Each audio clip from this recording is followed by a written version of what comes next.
Please come.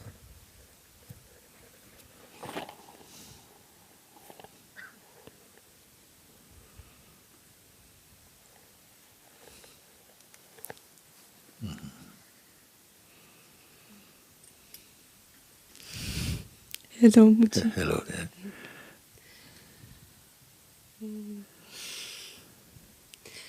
My heart is beating very fast. Very fast.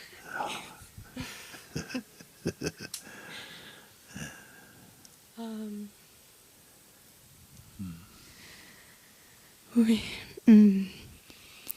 I felt the urge to come today here Yes. because I recognize in myself that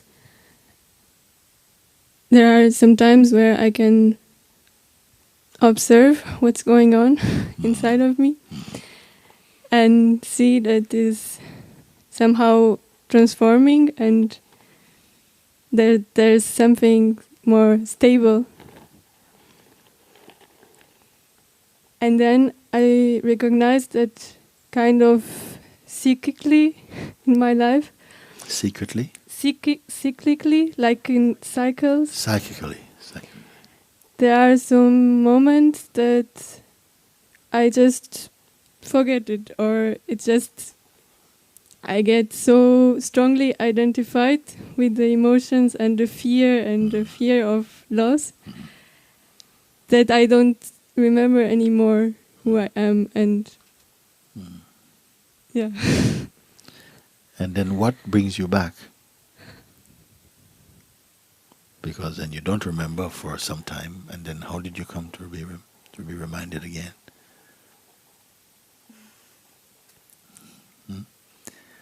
For a while you say, I'm very much present and I'm observing what is happening internally, and I can feel a sense of expansion, and sort of it's good. And then it's somewhere in the cycle, some forgetfulness happens, some kind of amnesia of myself, and then I get to identify with emotions and the mental activities and so on, and feel completely caught in that. For how long it happened?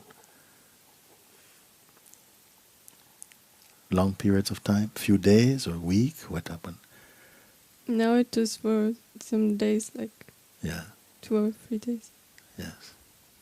But it's interesting because even now, like it was like this, and there was something in me still, like I could see it in a way, and still the emotion was so strong that I was just feeling in it. And yeah, and my question is also like,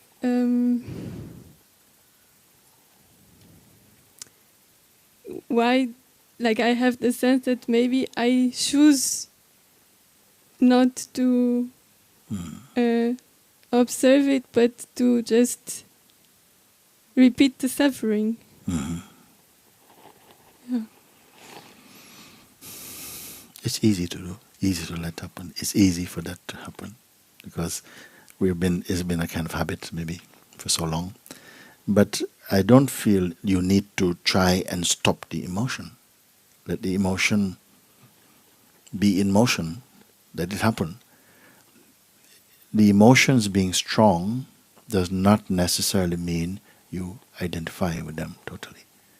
Sometimes they can play very strong. And if you don't say they should not be, just let them be there. Because you're here first. Before they came, you're here. When they're coming, you're here. When they are present, you're here. When they go, you're here. You watch them go.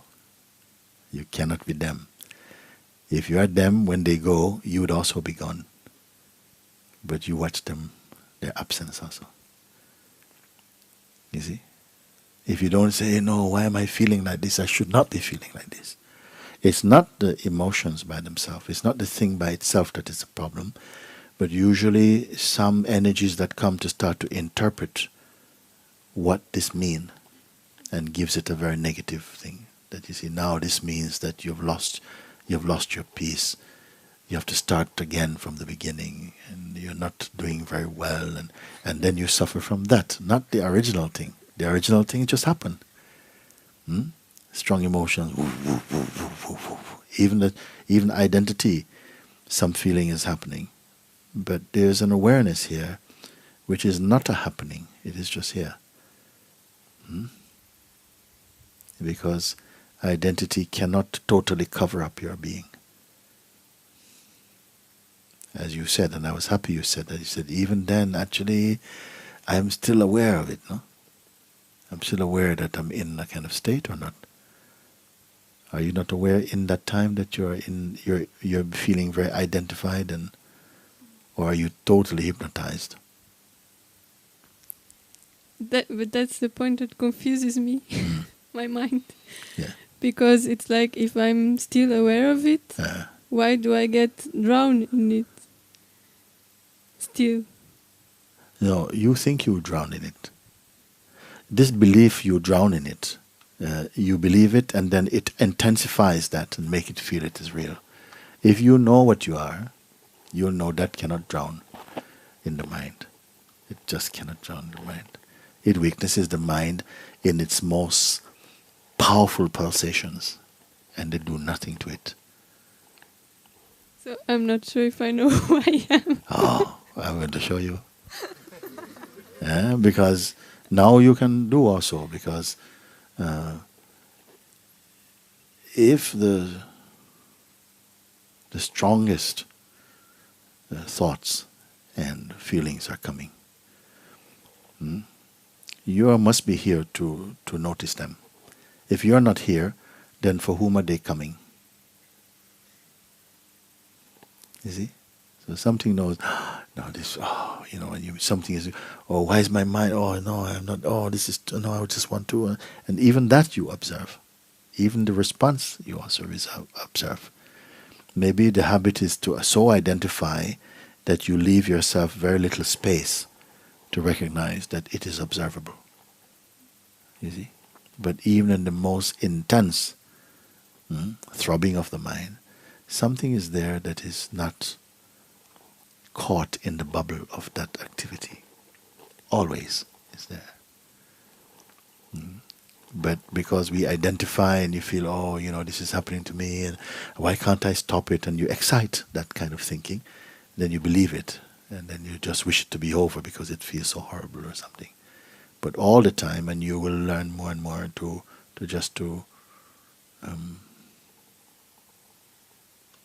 pay attention to yourself more than the activities of the mind. Like I say, I want to demonstrate for you, with you, yourself. No? What is your state at the moment?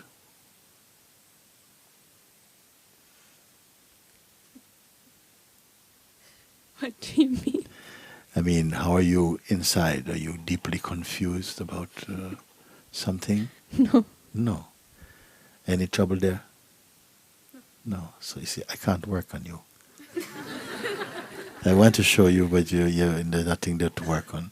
You are in a state of some kind of harmony already. So the incentive to work is not leave you alone. You see? Otherwise, how can a doctor work on a healthy patient? A healthy patient is not the patient.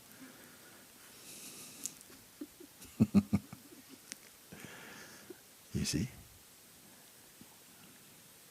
What is happening very often is that the potential, you see, the potential to be disturbed may still be there. You see?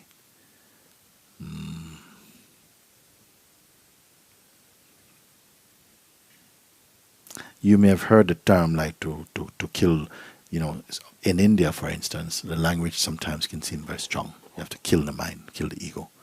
The West don't like that. They don't feel comfortable. They want the ego to be a good friend and to behave and all of this. But they say, no, chop him. But it's not a violence, actually. It's great love and great wisdom.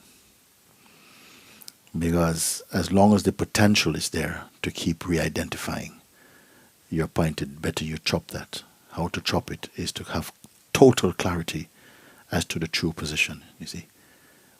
It's only the mind, the psychological mind, cannot intimidate the pure self, the true one. Can only intimidate the idea you have of who you are. It can intimidate your self-image, but your self-image is not you. And you must be very clear about this. When you're clear about it, you will not worry about your mind. It will have no power. It won't have the power to disturb who? The one who feels they easily are disturbed by something. But your pure self have no trouble like that. No trouble.